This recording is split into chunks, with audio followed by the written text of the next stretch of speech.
Assalamualaikum bang. Waalaikumsalam. Kenapa? Polis saya macam waktu tu macam bela-bela waktu tu kan. Dan polis cakap, buat apa ni bang kat sini? Abang okey ke? Okey. Okey, saya saja je berhenti motor kat sini. Penat bang bawa motor. Saya daripada Kuala Lumpur. Biar betul bang. Takkan berhenti dekat sini bang. Abang tahu tak ni kat mana ni? Entahlah bang. Gelap. Saya tak nampak. Lalu abang polis tu suluhlah apa yang ada dekat depan saya waktu tu.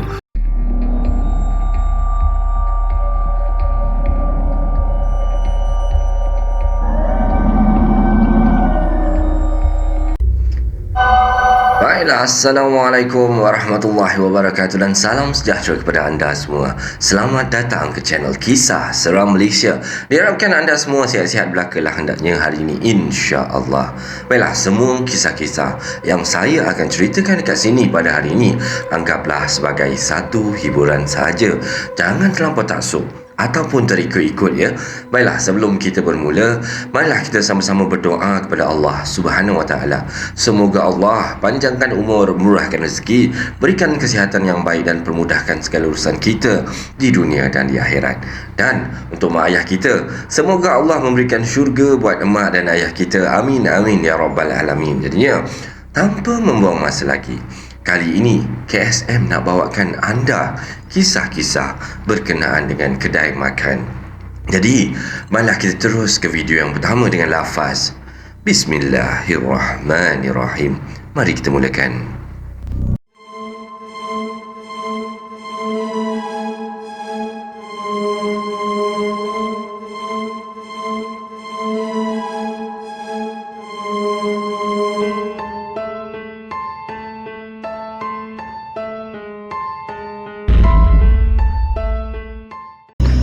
Baiklah, untuk kisah yang pertama ni, yang ini kata dia kedai makan bunian di Jalan Rasah KKB. Ini mungkin dekat Negeri Sembilan rasanya kisah ni ya. Baik, kita terus dengan kisah dia. Assalamualaikum warahmatullahi wabarakatuh. Waalaikumsalam warahmatullahi wabarakatuh. Jika anda penduduk KKB ataupun Rasah, pasti anda pernah terdengar kisah tentang kedai makan bunian dekat Jalan Rasah KKB ni. Mana yang pernah alaminya pasti tidak akan lupalah. Dan beginilah kisahnya. Ketika itu tahun 2016 lah macam tu lebih kurang, dan saya ni masih bekerja, kata kerja makan gaji, dan setiap hari saya akan berulang alik lah antara Tanjung Malim dan ibu negara kita, which is Kuala Lumpur lah rasanya kan. Demi mencari sesuap rezeki, setiap hari jugalah saya habis kerja pukul 12 malam. Dan akan melalui jalan ni antara pukul 1.30 pagi sehinggalah pukul 2 pagi. Jadi sebenarnya sudah banyak tahu kisah yang saya pernah dengar daripada mulut orang-orang yang ada dekat sini tentang kedai makan bunian ni lah. Namun saya bersyukurlah sangat-sangat, Alhamdulillah, kerana belum lagi ditemukan. Sehinggalah kejadian pelik ni berlaku pada satu malam ketika saya balik kerja. Dan malam tu malam bulan mengambang lah. Dan jalan yang selalunya gelap ni agak cerah sedikit berbanding pada hari-hari biasa ataupun hari-hari lain. Seperti biasalah, saya bawa motor balik kerja kan. Dan bila saya melepasi di simpang Zurah tu, jalan mula gelap sedikit kerana dah masuk ke Jalan Rasah KKB ni. Dan saya melepasi kedai Pak Man Cendol ni yang berada dekat tepi jalan. Keadaan masih sama lagi, masih tak ada apa-apa, semua okey je, Alhamdulillah. Dan semasa saya melalui satu selekong, saya ternampak satu cahaya di kawasan macam lot kedai kampung. Tapi kat tepi-tepi tu hutan. Adalah dalam 5 biji kereta dan 3 biji motor yang parking dekat situ. Jadinya saya pun berhenti dan parkingkan motosikal saya dekat situ. Dan waktu tu kerana apa, tekak ni teringin sangat, rasanya macam nak minum air teh tarik. Jadinya bila saya lihat jam, waktu tu dah pun pukul 2 pagi tau. Jadinya saya pun parking motor dekat tepi tu elok-elok. Saya buka helmet kan, dan sambil turun daripada motor ni. Namun saya berhentikan niat bila saya terpandang sesuatu dekat hadapan kedai tu. dua buah patung harimau yang besar terletak betul-betul dekat tepi gerbang nak masuk ke kedai tu tau. Jadinya saya terkejut dan melangkah ke belakang beberapa tapak waktu tu. Jadi saya teringatlah sesuatu di dalam kepala saya waktu tu. Ish, kedai apa ni ya? Selama aku lalu jalan ni tak pernah pun nampak. Tiba-tiba ada pula malam ni. Waktu ni hati saya dah rasa tak sedap dah sebenarnya. Lantas saya pun mulalah membaca beberapa potong surah Al-Quran dan orang kata ayat sambil saya menutup mata waktu tu, cuba mengamati keadaan sekeliling. Dan bila saya buka mata, saya dapat lihat tau, orang yang ada dekat dalam kedai makan tu semuanya tunduk ke bawah dan mereka tidak bercakap sesama sendiri waktu tu. Semua duduk diam je. Jadinya semua berpakaian warna gelap dan tiada pun kanak-kanak kat situ. Semua orang dewasa. Dan juga saya perasan dekat dapur dia tu tak ada orang yang masak tau. Tapi makanan kat atas meja ni, atas meja pelanggan ni penuh dengan makanan. Muka dia orang ni semua seperti macam gelap, macam suram je muka orang kata pelanggan dekat kedai tu lah. Dan saya perasan tau, motor dan parking kereta yang dia orang parking ni semuanya kenderaan jenis zaman-zaman dahulu kala. Lebih kurang macam zaman-zaman P. Ramlee punya kereta macam tu. Kiranya kenderaan dan kereta yang ada kat sini boleh dikategorikan sebagai kenderaan klasik lah lebih kurang. Dan waktu ni saya dah mula berfikiran yang panjang sikit lah. Dah fikir macam-macam, dah fikir yang negatif. Dan saya dah mula berpeluh dah. Dan tertanya-tanya, kedai apa dan siapa punya sebenarnya kedai ni? Dan kenapa malam ni pula muncul? Dan saya terus lagi berfikir lagi, mungkinlah ini kedai yang orang selalu ceritakan tu kot. Kedai makan bunian tu yang selalu dijumpai oleh pengguna jalan ni lah. Jadi waktu tu saya teruslah membaca ayat pelindung, memohonlah daripada Allah Subhanahu Wa Taala untuk pertolongan. Dan saya sedar jika saya terus berdiam diri waktu ni, mungkinlah saya tak akan jumpa jalan balik. Jadinya saya teruslah membaca zikrullah, la ilaha illallah, Allahu Akbar waktu tu. Dan kedai tu masih lagi ada dekat depan saya waktu tu. Dan rasa seram tadi ni masih lagi terasa waktu ni tau. Dan selepas beberapa ketika lah, kedai dan kenderaan tadi tu semua dah hilang daripada pandangan saya perlahan-lahan. Terkejut saya bila tiba-tiba bahu saya ditepuk oleh sesuatu tau. Dan bila saya menoleh, rupa-rupanya seorang anggota polis ada dekat belakang saya dengan rakan bertugasnya di dalam kereta peronda. Dan saya seperti baru tersedar lah waktu tu. Dan perasaan bila polis tu tepuk bahu saya, maka saya pun bersembang sikit dengan abang polis ni kan. Dan abang polis tu kata gini, "Assalamualaikum bang." "Waalaikumsalam." "Kenapa?" Polis saya macam waktu tu macam bela-bela waktu tu kan. Dan polis cakap, "Buat apa ni bang kat sini?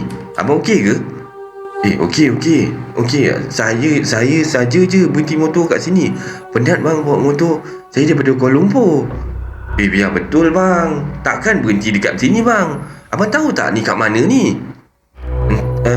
Entahlah bang. Gelap. Saya tak nampak." Lalu abang polis tu suluhlah apa yang ada dekat depan saya waktu tu. Wah, astaghfirullahalazim. Depan saya, anda nak tahu apa? Depan saya tu jerat Cina.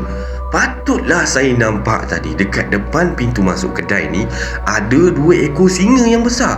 Dan itulah yang saya nampak dekat jerat Cina tu. Kiri kanan dia ada singa kat situ. Jadinya jerat Cina ni sebelum masuk traffic light nak masuk ke KKB tau, saya berhenti betul-betul dekat depan pintu masuk jerat Cina tu. Lalu saya ceritakan apa yang terjadi. Dan polis tu cakap lah dah ramai dah yang terkena sebenarnya. Dan dia cakap syukurlah saya tak masuk dalam kedai tu dan makan apa yang makanan dihidangkan kat kedai tu. Silap-silap nanti jumpa saya dalam kawasan kubur pula, tengah makan benda yang ada dekat dalam tu agaknya. Dan polis tu cakap masa dia nampak saya berhenti seorang diri ni, dia sebenarnya dah tegur dah daripada dalam kereta. Dia tak keluar pun kereta. Dia tegur saya daripada dalam kereta, tapi saya buat tak indahkan je. Dan dia nampak saya ni macam tengah bercakap seorang-seorang diri kan. Cakap dia tegur-tegur pun saya tak indah. Jadi itu yang polis tu turun daripada kereta dan tepuk bahu saya. Dan barulah Alhamdulillah, barulah saya tersedar. Dan syukur kepada Allah kerana melindungi, orang kata, saya daripada kejadian tersebut lah. Dan akhirnya abang-abang polis ni offer lah nak temankan saya daripada belakang. Orang kata nak follow saya daripada belakang hinggalah sampai ke Tanjung Malim. Tapi baik betul lah abang-abang polis ni terbaik lah korang ni. Okey, kita sambung dengan cerita dia. Kerana mereka takut lah kejadian yang sama akan menimpa lah kata dia, ataupun kejadian-kejadian lain yang akan menimpa saya. Tapi waktu tu saya menolak lah dan yakinkan mereka yang saya ni okey. Lalu saya pun meneruskan perjalanan terus ke Tanjung Malim. Rupa-rupanya gangguan tadi tu masih belum habis lagi tau. Waktu saya sedang meraid motor ni atau membawa motor saya ni, saya perasan tau, tiba-tiba ada kereta daripada belakang bagi high beam, lampu tinggi macam tu lah. Pasti pemandu berkenaan ni nampak apa yang menumpang motor saya waktu tu. Dan signal tangan saya berilah, orang kata potong macam saya bagi signal macam ni lah, suruh dia potong. Tapi kereta tu tetap tak nak potong saya lah. Dia asyik bagi high beam je pada saya. Dan kereta itu ikut saya sampai ke Tanjung Malim tau. Semasa dia potong saya dekat pekan tu, dia tunjukkan signal tangan, suruh saya tengok belakang. Namun waktu tu saya buat tak nak layan. Dah tahu dah benda apa yang ikut belakang saya tu sebenarnya. Dan saya tak nak pandang belakang lah. Siapa apa nak pandang kan, dah tahu kan. Dan saya angkat tangan lah. Orang kata angkat tangan sebagai tanda terima kasih dah. Dan saya pun terus singgah di Masjid Tanjung Malim sehingga subuh, untuk orang kata biarkan gangguan tu pergi lah kan. Dan selesai saja subuh, Alhamdulillah saya dah boleh balik rumah sebab dah tak ada nampak apa-apa gangguan lagi. And moral of the story lah, jangan lupa baca doa naik kenderaan dan sentiasalah zikir, ingat Allah Subhanahu Wa Taala untuk perlindungan dari sebarang gangguan dunia dan alam gaib. Kata dia kat sini ada PS. Pocong bukan lompat dekat-dekat macam hantu Cina yang dalam TV tu, tapi pocong ni seret kaki dan hanya lompat jika jarak ke titik lain ni jauh. Maksudnya satu ke tempat satu lagi tu agak jauh, baru dia lompat. Dan ia adalah jemaah jin syaitan, bukan hantu, kata dia. Wallahu a'lam bisawab. Saya tak tahulah sejauh mana kebenaran apa benda kan. Tapi semoga anda terhibur dengan kisah yang pertama ni. Okey, KSM ada lagi kisah. Kita teruskan kisah yang kedua.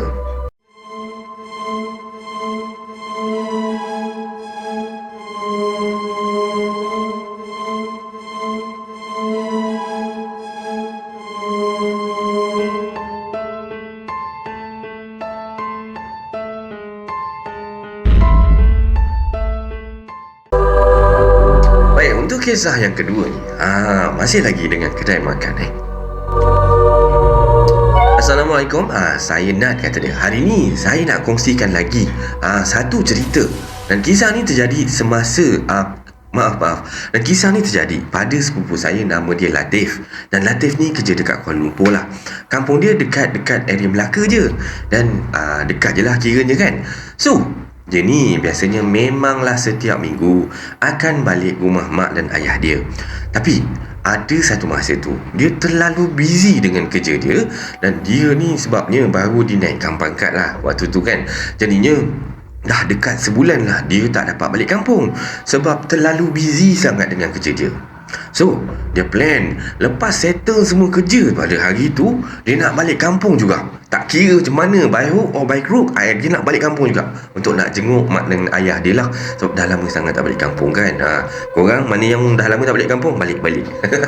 Okey, kita terus dengan kisah dia. Okey, jadi harinya pun tibalah. Orang kata dia pun dah siap semua kerja dia, Alhamdulillah.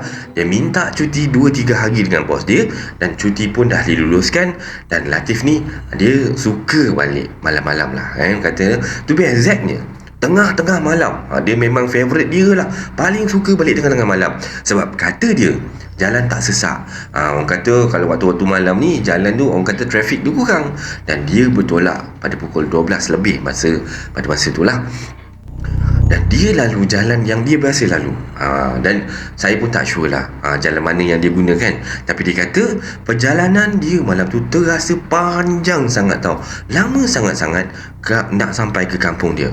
Okey, Latif kata masa mula nak bertolak tu pun dia memang rasa dah tak sedap hati dah sebenarnya. Tapi sebab kan dia pun dah berjanji kan, so dah janji dengan mak, dah janji dengan ayah, kata nak balik kan, dia pun teruskanlah juga orang kata niat dia tu nak balik kampung kan, sebab tak nak lah bagi mak dengan ayah dia risau. Lepas dah lama perjalanan dia tu, dia ni macam dia perasan tau, dia banyak kali kena high beam kan. Orang ni siap horn kereta dia, bin kan. Mula-mula dia malas lah nak ambil tahu ataupun nak ambil pot benda-benda tu semua. Tapi tak lama lepas tu, tiba-tiba kereta dia ni jadi tersengguk-sengguk macam tu kan. Dan makin lama makin perlahan kereta dia ni.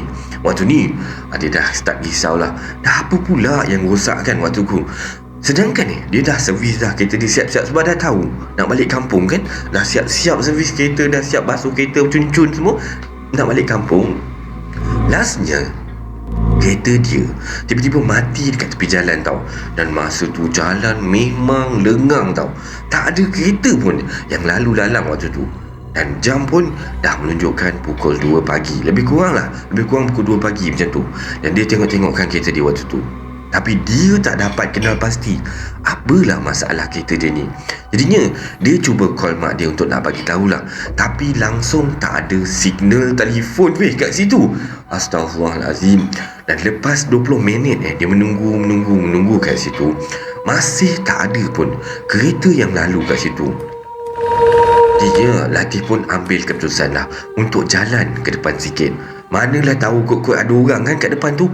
Dan masa dia jalan-jalan tu, dia ternampak tau, ada lampu terang sangat. Rupanya ada kedai makan yang masih buka tau masa tu. Bila dia tengok, ramai lagi orang kat situ. Jadinya waktu tu Latif ni pun mulalah rasa, hilanglah sikit rasa takut dia, dan startlah rasa lega sikit. Elok pula masa tu memang dia ni kebetulan memang tengah lapar. Jadinya dia cadang, orang kata sebelum nak minta bantuan ke nak apa ke, sambil-sambil nak minta bantuan ni, makanlah dulu kan. Lepas tu bolehlah minta tolong orang daripada orang-orang kat kedai makan tu. Dan masa dia masuk kedai makan tu, dia rasa sejuk sangat tiba-tiba tau. Tapi oleh kerana perut dia ni dah berkeroncong, dah lapar sangat-sangat, dia buat tak tahu je tau. Memang ramai tau orang kat kedai tu sebenarnya. Jadinya dia pun order lah makanan dan minuman. Dan tengah dia sedap-sedap makan tu, tiba-tiba ada seorang pakcik tepuk bahu dia, pam. Dan pakcik tu tanya Latif, dia buat apa kat situ? Dan dia suruh Latif ni cepat-cepat berhenti makan dah. Dah dia berhenti makan, dah jom ikut pakcik, kata pakcik tu lah.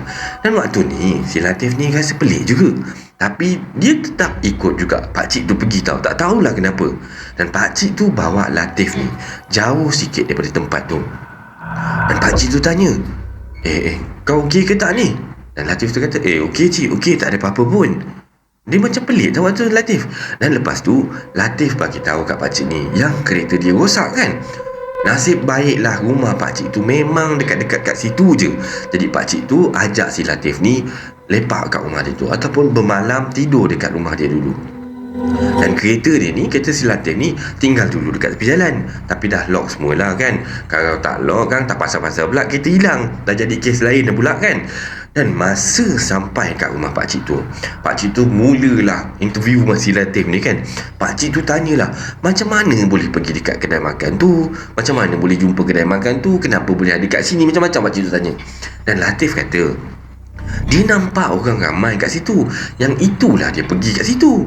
Jadi pakcik tu pun bercerita lah. Dan pakcik tu pun mulalah cerita pakcik tu. Pakcik tu kata, pakcik nampak kau seorang je kat situ, duduk dalam gerak pula tu. Sebab itulah pakcik pergi tegur kau. Dan disebabkan situ memang selalu jadi kes macam ni, itulah pakcik ni tegur dan bawa Latif tu pergi dari situ sebenarnya. Latif waktu tu dah rasa kecek perut dah. Dan lepas dah dengar cerita dari pakcik tu, dan pakcik tu menambah lagi gitu. Pakcik tu cerita lagi, dulu kan pernah lah ada seorang lelaki tau yang kena sorok dekat kedai makan tu. Sampai 2 minggu jugalah tak jumpa-jumpa. Dan lepas macam-macam iktihar, kami orang kampung ni beriktihar, barulah lelaki tu diperlihatkan. Dan bila ditanya, dan lelaki tu kata Tiap malam dia pergi makan dekat kedai tu sebab nak jumpa anak perempuan tuan kedai tu, kata dia. Cantik sangat kau, kata dia. Dan lepas tu Latif teringatlah, memang ada seorang perempuan yang cantik dekat kedai tu pakai baju merah. Tapi malam tu dia tak syak apa-apa pun lah sebab semua nampak macam normal je. Dan sebenarnya kedai tu tak wujud pun. Yang ada dekat situ cuma satu pondok lama. Lepas tu pakcik tu suruhlah Latif ni berehat. Dan keesokan harinya pakcik tadi tunjukkan tempat yang dia jumpa si Latif tu malam tu. Memang kat situ ada pondok buruk je yang kotornya dengan bersepah dengan sampahnya.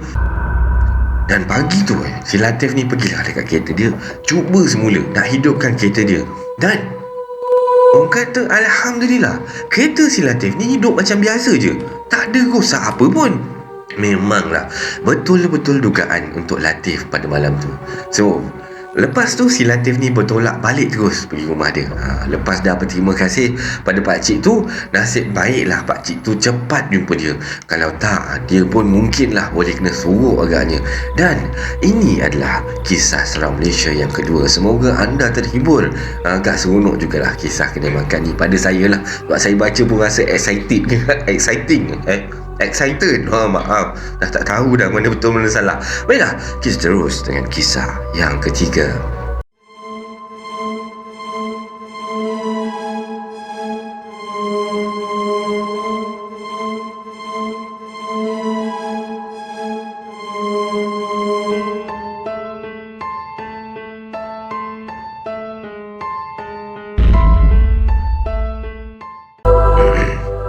Baiklah, untuk kisah yang ketiga ni, cerita dia katanya kedai makan dekat Kedah.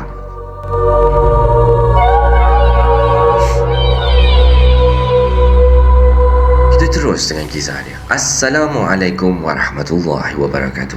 Waalaikumsalam warahmatullahi wabarakatuh. Okey, saya nak ceritakan pasal satu kedai makan ni yang saya pernah kunjungi bersama keluarga saya. Ceritanya tak adalah orang kata seram sangat, cuma sekadar perkongsian saya. Dan pada hari tu ialah hari Ahad. Saya dan keluarga saya ni baru sampai je dekat Kedah daripada Perlis, kata dia. Dan time tu dah pukul dalam lebih kurang pukul 10 malam lah lebih kurang. Walaupun pukul 10 ni masih dikira awal lah sebenarnya. Time tu sebabnya dah semua dah kepenatan dah sangat-sangat. Niatnya nak berhenti makan lah dekat Nanas Klasik, kata dia. Sebab dekat dengan area rumah. Tapi sampai saja dekat situ, restoran tu pun tutup, kata dia. So ayah saya cakap, kedai mana je yang kita jumpa ataupun buka lepas ni, kita singgah je lah. Tak payah banyak sangat nak itu nak ini, kata dia. Jadinya kata ayah lah sebab tak larat dah nak cari jauh-jauh kedai makan apa semua kan. Jumpa je kita makan je lah. Dan jalan depan je sikit daripada situ adalah terjumpa satu kedai makan ni. Dan nampaknya masih buka. Dan kedai ni tapi macam nampak suram lah gitu kan. Mungkinlah sebab mungkin dah pukul 10 malam lebih waktu tu dan orang pun dah tak ramai dah.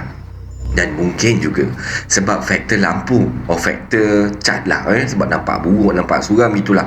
Entahlah, tapi memang nampak suram kedai ni. Kedai ni asalnya rumah semedi, kata dia, yang dicantumkan menjadi banglo dan diubah suai menjadi kedai makan. So harap-harap anda semua dapat bayangkan lah macam mana ya. Okey, dicatkannya dengan color hijau dan lampu-lampu ala-ala dim-dim macam tu, macam color kuning tapi suram gitulah agaknya kan. Dan depan kedai makan ni adalah siap gerai burger tapi nampak macam dah lama dah tak beroperasi. Adalah 2-3 orang mamat motor duk lepak-lepak kat situ. Dan selama kedai makan ni buka, tak pernah pun rasa teringin nak singgah kat situ. Tak tahulah kenapa. Dan padahal kedai ni sebenarnya dekat je dengan rumah kita orang. Malam ni pun kalau boleh tak nak pergi kedai ni sebenarnya.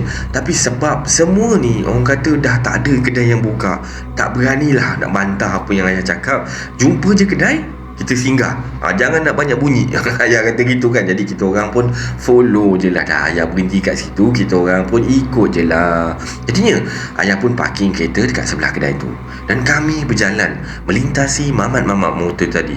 Dan diorang ni tengok kita orang ni berjalan nak pergi kedai tu, diorang nampak macam kita orang ni pelik tau. Dan jadinya bila kami dah jalan melepasi diorang ni, saya nampak lah mamat-mamat motor ni macam berbisik-bisik tau, macam mengumpat pun ada, sambil tengok-tengok dan tunjuk-tunjuk ke arah kami. Dan waktu ni saya pun ignore je lah, malaslah nak layan kan. Jadi kami pun masuk ke dalam kedai tu dan pilihlah salah satu tempat untuk kami duduk. Kedai tu adalah dalam 20 plus lah tempat duduk macam tu. Tapi masa kami sampai tu adalah dalam 3 meja ataupun 3 family yang ada orang tengah makan kat situ. Tapi kedudukan meja tu jauh-jauh tau. Jadinya kami tengok masa tu tukang masak ni adalah dia pakai apron lah, nampaklah tukang masak, pelayan, and ada 2-3 orang pekerja yang duduk bersembang-sembang dekat satu meja ni. Dan diorang ni ignore je, dia buat macam tak tahu je kedatangan kami ke kedai tu. Diorang ni siap sembang-sembang lah, gelak-gelak, bising-bising. Satu kedai ni diorang bising, buat macam tak ada orang. Dan waktu tu ayah saya ni dah mula macam nak marah. Dalam hati mulalah fikir, patutlah kedai ni tak ramai orang.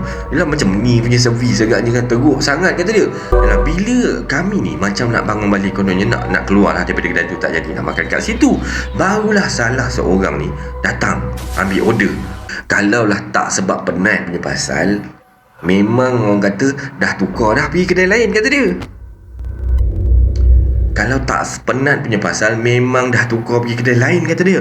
Tapi sebab penat je, order je lah apa yang ada. Jadinya dah siap ambil order apa semua, saya dan adik-adik ni teruslah, orang kata letak kepala atas meja macam tu lah, tidur dengan berlapik tangan kan atas meja macam tu lah. Jadinya barulah saya ni nak cuba tutup mata kejap. Masa tu dengan mata separuh tertutup ni tiba-tiba saya ternampak macam ada orang tau, dan macam ada satu kelibat makhluk macam warna hitam, bayang hitam, berdiri je depan meja sambil tenung kami sekeluarga tu. Teruslah saya buka mata, orang kata buka masa saya luar-luar waktu tu, tapi tak ada apa-apa pula, tak nampak apa-apa pula. Jadi saya pun fikirlah mungkin salah tengok agaknya. Jadi saya pun cubalah nak menapkan diri saya, nak tidurkan diri saya sekali lagi sementara tunggu makanan sampai ni kan. Jadi sekali lagi saya nampak tau macam ada something kali putih pula kali ni lalu belakang, lalu lalang kat belakang mak ayah saya. Yalah, sebab saya duduk bertentangan dengan mak ayah saya kan. Jadinya saya nampaklah apa yang dekat belakang tu. Terus saya duduk tegak. Terbantutlah hasrat saya ni nak nap waktu tu. Tak tahu dah nak buat apa waktu tu. Saya just konon-kononnya scroll dekat handphone tu, tengok-tengok apa yang ada kan. Tiba-tiba saya ternampak seekor tikus. Tak besar tak kecil tikus ni berlari-lari dekat bawah kerusi, dan saya tunjuk benda tu dekat parents dengan adik saya. Time tu telan air liur lah, kata dia. Kita orang terbayang lah kedai ni punya kotor macam mana kan. Tapi yang pelik je, orang-orang lain yang makan dekat situ ni buat tak tahu je. Even tikus tu berlari-lari dekat kaki dia orang tau, macam tak nampak, macam tak rasa kan. Yang lagi tak boleh hadamnya ialah orang-orang pekerja dekat kedai tu siap boleh gelak-gelak kan. Kuat pula tu dia orang punya gelak dekat tikus tu tau. Macam jadi bahan lucu lah pula, tunjuk-tunjuk dekat tikus tu sambil gelak-gelak kan. Muka tak bersalah lagi kan. Jadinya saya tunjuklah dekat adik lelaki saya. Kenah orang-orang kedai situ, elok je saya tunjuk je. Saya rasa macam ada orang lalu tau dekat belakang saya waktu tu. Ibarat macam orang tu lalu sengaja bagi badan dia tu terlanggar kat saya tau. Jadi saya pusing ke belakang, tak ada apa-apa juga tau. Baru je saya nak pusing ke depan balik, saya perasan macam ada benda hitam lalu dekat bawah meja saya. Waktu ni saya terkejut lah kan. Ingatkan kucing ke apa, sebab saya memang takut dengan kucing. Dan bila tengok balik, tak ada apa-apa pula. Dan mak ayah saya pelik je lah tengok saya kejap bangun, kejap duduk macam orang tak betul waktu tu kan. Tapi bila fikir balik, tak logik lah kucing. Sebab sekali imbas tengok macam anak kambing hitam tau. Tak tahulah nak describe macam mana, kata dia. Time tu saya tiba-tiba teringat ceramah yang saya pernah dengar. Ustaz tu cakap, kalau nak tahu kedai tu bersih ataupun tak, cuba baca 3 kul. Jadinya saya pun betul juga, cubalah try baca lah. Jadi bila saya baca tu, tiba-tiba saya nampak tau, dengan ekor mata saya, ujung-ujung mata lah macam tu kan, macam ada benda bertinggi dekat atas pasu pokok bonsai dekat satu sudut kedai ni tau. Dan bila saya tengok betul-betul, tak nampak pula tau. Tapi bila makanan kami sampai, kami pun makan lah. Tapi saya makan separuh je waktu tu, sebab tak jadi, orang kata jadi tak berselera tau. Bila terjumpa lalat, Allahu Akbar, pantang betul jumpa lalat dalam nasi goreng ayam black pepper saya. Masa nak makan, orang kata nak bayar makanan tu, ayah saya bagilah duit. Dan kalau ikutkan perkiraan kami, dapatlah bagi dalam RM8 macam tu. Tapi sekali makcik yang jaga kaunter tu cakap tak cukup, kata dia. Jadi kami tunjuklah balik makanan yang kami order tu yang dekat menu kan.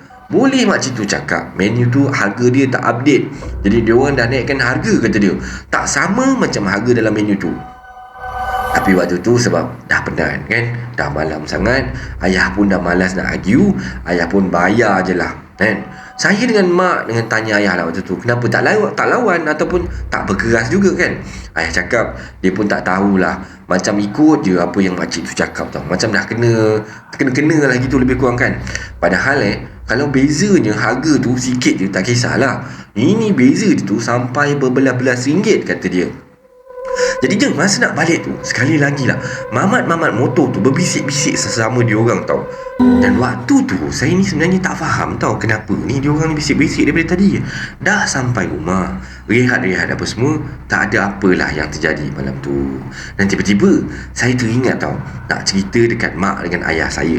Jadi masa tengah lepak-lepak dekat dapur tu, saya ceritalah pasal semua yang saya nampak daripada awal sampai habis tau. Jadinya mak ayah saya cakap, antara semua yang saya cerita tu, yang diorang nampak and perasan tu pasal tikus tu je. Tapi diorang memang rasa lain lah start daripada masuk kedai tu. Elok je saya habis cerita, tak semena-mena saya muntah semua isi perut saya makan yang saya makan tu, sampai lebih teruslah badan saya, memang tak bermaya saya.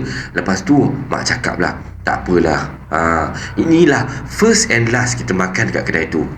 Lepas je mak cakap macam tu, mak pula muntah-muntah tau. Last kita orang stop cerita kat situ je. Alhamdulillah lah, lepas tu dah tak ada apa-apa lagi. Cuma kita orang macam kena keracunan makanan lah Tapi memanglah dah tak berani lagi dah nak singgah kat kedai makan tu. Dan ini adalah kisah seram Malaysia yang terakhir. Bukan ada kisah bonus lagi. Okay, sekejap kita ada satu lagi kisah. Yang kisah ni daripada Hairi. Okey, kita terus dengan kisah yang seterusnya.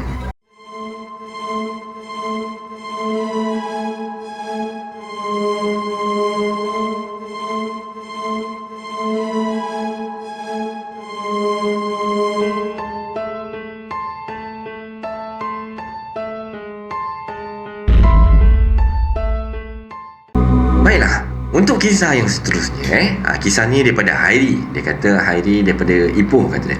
Assalamualaikum warahmatullahi wabarakatuh KSM dan pendengar semua.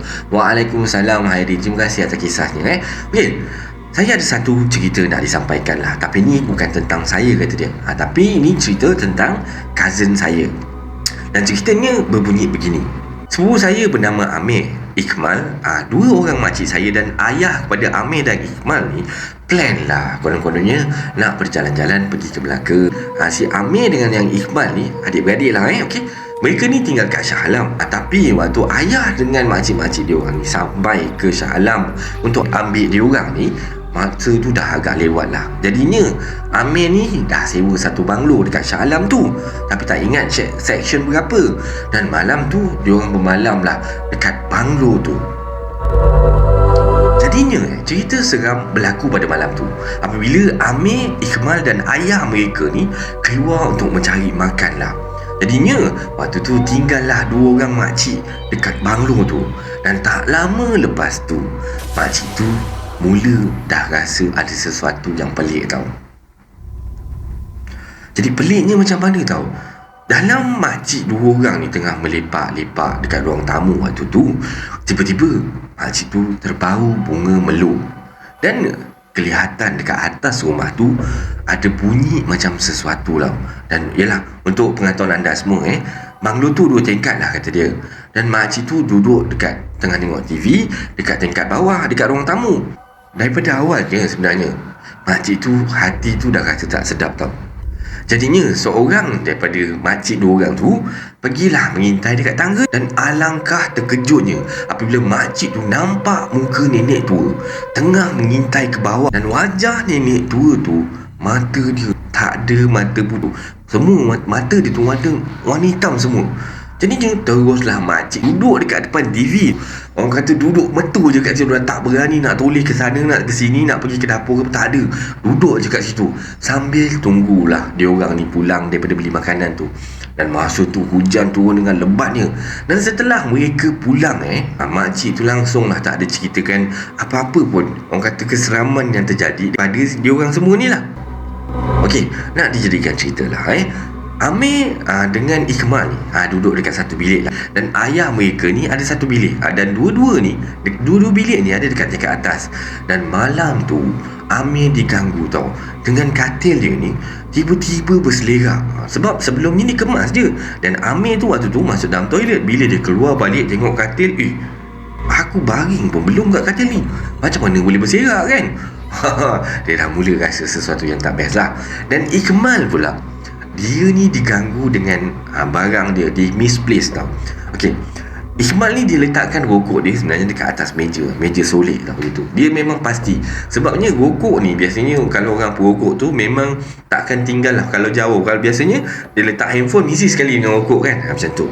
Jadinya Iqbal lepas balik daripada keluar beli barang atau beli makanan tadi, dia letakkan handphone dia, letakkan rokok dia satu tempat dekat atas meja solek tu. Dan dia siap-siap untuk bangun, untuk nak mandi lah, nak siap bersihkan diri semua. Bila dia keluar je daripada bilik air tu, dia cari-cari rokok, dia tak jumpa. Handphone dia tetap ada kat situ, tapi rokok dia tak jumpa tau. Cari. Dia jumpa rokok dia kat mana tau? Dia jumpa rokok dia dekat beg pakaian tau.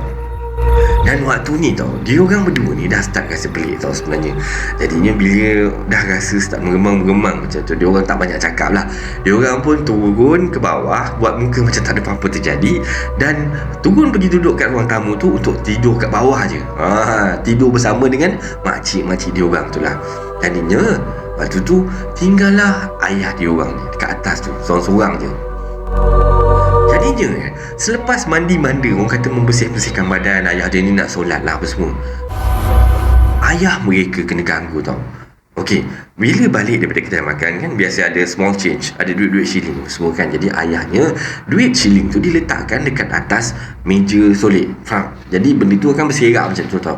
Selepas ayah dia tu siap, dah mandi, bersihkan badan, semua dah ambil wuduk, konon-kononnya nak solat. Jadi nak solat tu, kiblat dia tu depan tu meja solek tu. Jadi ayah tu bentangkanlah sejadah. Bila dah bentang sejadah tu, sebelum nak mulakan solat tu, terpandanglah dekat atas meja solek tu tau. Bila terpandang kat atas meja solek tu, apa yang pelik pada ayah dia tau? Sebenarnya dekat atas meja solek tu, ayah dia nampak duit shilling tadi yang bersepah-sepah tu tersusun rapi. Maksudnya dengan beg duit apa semua dah terletak satu tempat. Duit shilling tu dia stack kan, susun cantik, satu je macam tu tinggi. Jadi ayah dia dah rasa lain macam nanti kan. Apa lagi, tak banyak cakap dah, teruslah turun tidur bawah je. Dan malam tu dia orang diganggu lah, macam-macam kena gangguan tau. Dengan pintu rumah diketuk, tingkap dicakar, dan bunyi suara seperti menangis tau. Tapi tok yang terakhirnya gangguan ni, mereka semua ni nampak tau nenek daripada alam sebelah lah agaknya kan, dah turun tangga tu sikit. Macam tengah mengintai-ngintai, main cak-cak macam tu, dengan diorang ni semua yang ada kat bawah tu dengan senyuman sinis dia. Apa lagi, waktu tu semua kemas-kemas barang dia orang dan terus keluar daripada banglo tersebut. Dan malam tu jugalah dia orang cari hotel lain, dan gangguan tu berakhirlah lepas dia orang ni semua keluar daripada banglo tu. Dan itulah pengalaman cousin dan makcik-makcik dengan pakcik saya ni kan. Jadi terima kasih pada anda. Okey, ini adalah kisah seram Malaysia pada kali ini. Harap anda semua terhibur, dan terima kasih pada anda semua kerana sudi mendengar kisah seram Malaysia ni sehingga habis. Sebarang kekurangan, tersasul kata, tersasul bahasa tu, maafkan saya, minta ampun lah. Semoga anda semua dapat maafkan saya. Baiklah, sebarang komen, like dan share daripada anda semua amat-amatlah dihargai. Terima kasih pada yang dah sudi subscribe di channel Kisah Seram Malaysia ni. Dan yang masih belum tu, bantulah saya dengan menekan butang subscribe, like dan sharekan video ini kepada kawan-kawan anda. Sokongan daripada anda semua adalah ibarat satu pembakar semangat buat saya untuk teruskan berkarya agar saya terus berusaha untuk membuat banyak video-video yang baik, yang menarik dan berkualiti untuk anda semua tonton, insya-Allah. Yang baik itu datang daripada Allah Subhanahu Wa Taala dan yang buruk itu datang daripada kelemahan diri saya sendiri. Saya akhiri kisah seram Malaysia pada kali ini dengan lafaz Assalamualaikum warahmatullahi wabarakatuh. Terima kasih.